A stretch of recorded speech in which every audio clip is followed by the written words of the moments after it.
Assalamualaikum warahmatullahi wabarakatuh. Alhamdulillahirabbil alamin.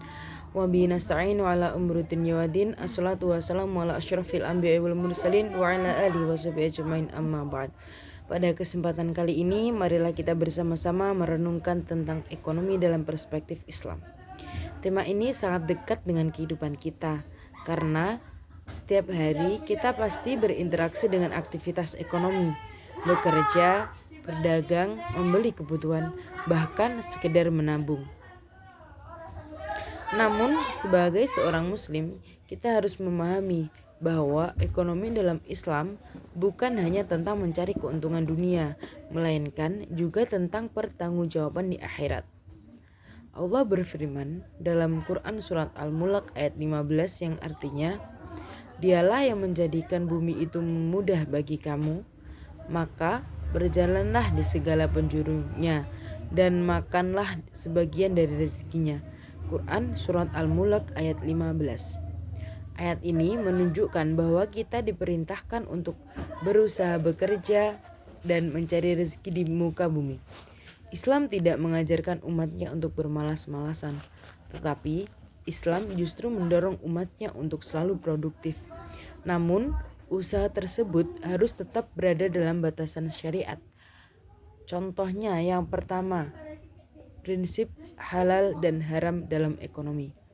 Prinsip pertama dalam ekonomi Islam adalah memastikan bahwa segala bentuk penghasilan berasal dari cara yang halal, bukan caranya yang halal, bukan makanan atau minuman yang halal, akan tetapi cara mendapatkannya juga harus dengan kondisi halal dalam perspektif ekonomi Islam. Yang kedua, prinsip keadilan dalam transaksi. Prinsip kedua ini adalah keadilan. Islam sangat menekankan keadilan dalam setiap aktivitas ekonomi. Keadilan bukan berarti sama rata, akan tetapi adil dalam segala hal.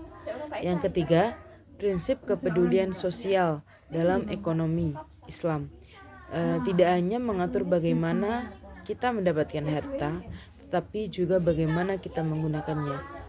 Karena setiap harta yang kita punya itu ada sedikit hak dari orang lain. Yang keempat, konsep berkah dalam rezeki. Dalam Islam, ukuran kesuksesan bukan hanya banyaknya harta, tetapi keberkahan. Rezeki yang kita punya, kalau banyak tapi tidak berkah, apa gunanya? Yang kelima, tantangan ekonomi di zaman modern saat ini. Di era sekarang ini, tantangan ekonomi semakin kompleks, seperti praktik riba yang merajalela, gaya hidup konsumtif, persaingan bisnis yang tidak sehat, godaan untuk kaya secara instan. Sebagai muslim, kita harus kuat dalam prinsip kita.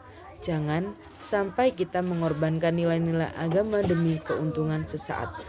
Semoga kita semua termasuk orang-orang yang diberikan rezeki yang halal, berkah, dan bermanfaat, baik di dunia maupun di akhirat. Mungkin cukup sekian yang dapat saya sampaikan. Ada kurangnya mohon maaf yang sebesar-besarnya.